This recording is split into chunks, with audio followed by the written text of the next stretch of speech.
waxaan joognaa hadda maqribkan garoonka diyaaradaha caalamiga ah ee Aadan Cadde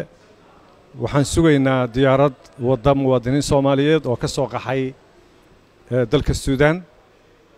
oo ka kooban inta diyaaradan saaran 73 muwaadin sidoo kale waxaan sugaynaa in flight kaleeto oo berrito noo yimaado haddii Allah awood la yiraahdo waxaa socda dadka ka soo baxaya Suudaan ee soo galaya xuduudaha wadamada xuduudda la leh ama dariska la ah dalka Suudaan ilaahay baa mahad iska leh iskaashi caam ah ee u dhaxeeya hay'adaha samafalka ee mandate-koodu yahay arrimahan sida IOM UNHCR hay'adda ergeyga madaxweynaha soo galootiga iyo xuquuqda carruurta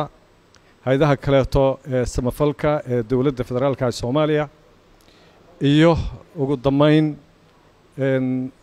wasaaradda arrimaha dibadda iyo iskaashiga caalamiga oo iskaashanaya waxay suurtageliyeen intii tabartooda ah inay muwaadiniinta Soomaaliyeed siiyaan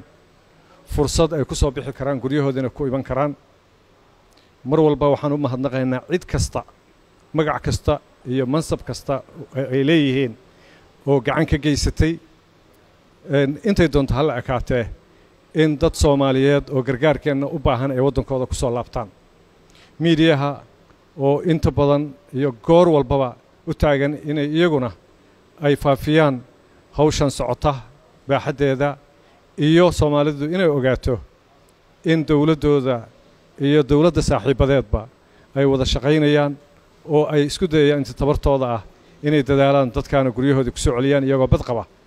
waan idinka mahad celinayaa idinkana taas aad iyo aad baan idin salaamayaa assalaamu calaykum waraxmatullaahi wabarakaatuh